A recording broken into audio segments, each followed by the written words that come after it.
एक बार की बात है, हीरा अपने दोस्त के साथ देर रात घर लौट रहा होता है। तभी रास्ते में एक बरगद का पेड़ आता है। उस पेड़ के नीचे एक 100 रुपए का नोट पड़ा होता है। उसे देखकर हीरा खुश हो जाता है। अरे वाह वाह वाह, आज तो लॉटरी लग गई।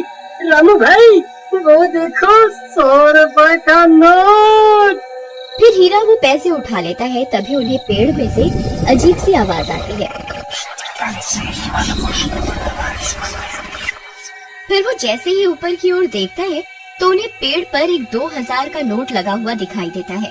अरे रामू वो देख, इस पेड़ पर तो 2000 का नोट लगा हुआ है। मुझे तो यकीन ही नहीं होता भाई। भाई क्या पता ये पेड़ सच में पैसे देने वाला पेड़ हो। एक काम करो, तुम जल्दी से पेड़ पर चढ़ जाओ और वो नोट तोड़ कर ले आओ। फिर वो 2000 का नोट तोड़ने के लिए पेड़ पर चढ़ जाता है और कुछ ही देर में वो नोट तोड़ लेता है। रामू भाई ये नोट तो बिल्कुल असली है। अरे वाह वाह वाह, आज तो मजा ही आ गया। चलो भाई अब जल्दी से नीचे आ जाओ, कहीं कोई हमें नोट तोड़ते हुए ना देख ले। अब तो हम पार्टी करेंगे। अरे हीरा भाई कहाँ रह गए?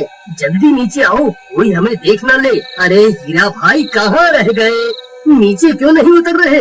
कहीं तुम अकेले ही इन 2000 रुपयों को हजम तो नहीं करना चाहते भाई? तभी हीरा की चीखने की आवाज आती है। अरे क्या हुआ भाई, सब ठीक तो है? अरे यार क्या करूं, ये तो दिखाई भी नहीं दे रहा। अरे भाई तुम ठीक तो हो? क्या करूं? हाँ, मुझे ही ऊपर जाकर देखना होगा ये आखिर माजरा क्या है। फिर रामू भी पेड़ पर चढ़ने लगता है। तभी पेड़ से किसी के गुर्राने की आवाज आती है। रामू वहीं रुक जाता है। आई मम्मी, ये कैसी आवाज है? अरे कमबख्त हीरा, ये कैसी डरावनी आवाजें निकाल रहा है? मुझे पता है तू अकेला ही इन 2000 रुपयों को हजम करना चाहता है। आई मम्मी, कौन है भाई? अरे हीरा तेरा नाश मिटे कमबख्त, तुझे क्या लगता है तू मुझे यूं डरा कर 2000 रुपए हजम कर जाएगा? मैं अपने हिस्से के पैसे नहीं छोड़ूंगा। हाँ। फिर डर के मारे रामू वहाँ से भाग जाता है। अरे मर गया रे, भागो रे।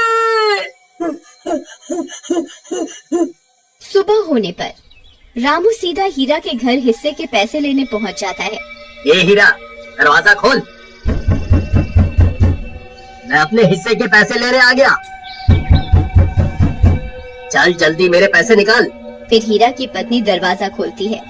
रामू भैया आप, अच्छा हुआ आप आ गए कि कल रात से घर पर नहीं लौटे। मुझे बहुत फिक्र हो रही है, आप कुछ कीजिए ना। कहीं ये कमबख्त सारे पैसे लुटाने के लिए शहर तो नहीं निकल गया? नहीं, हीरा एक नंबर का कंजूस है। वो इतने पैसे खर्च करने वालों में से नहीं है। जरूर कुछ गड़बड़ है। राधा बहन चलो मेरे साथ। फिर रामू राधा को अपने साथ लेकर उस बरगद के पेड़ के पास पहुंच जाता है। राधा बहन, हम रात को इसी रास्ते से आ रहे थे, तब हमें इस पेड़ पर 2000 रुपए का नोट लगा हुआ दिखाई दिया। उसे तोड़ने के लिए हीरा ऊपर चढ़ा था, लेकिन वापस नहीं आया। तभी कुछ गांव वाले भी वहां पहुंच जाते हैं। फिर रामू सबको पैसों की बात बताता है।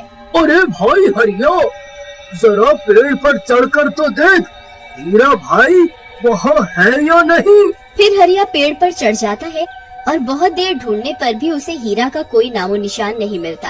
भाई यहाँ ऊपर कोई आदमी नहीं है। ये कैसे हो सकता है? हीरा तो नीचे भी नहीं उतरा। फिर हीरा गया तो गया कहाँ? कहीं वो चुड़ैल उसे खा तो नहीं गई जो रात को अजीब सी आवाजें निकाल रही थी? फिर सब गांव वाले वहाँ से चले जाते हैं और राधा रोने लगती है। जी आप कहाँ चले गए जी? अब मैं आपको कहाँ ढूंढूं? तुम रो नहीं बहन, हीरा जरूर मिल जाएगा। हम रात होने पर यहाँ दोबारा आएंगे। फिर वे दोनों भी वहाँ से चले जाते हैं।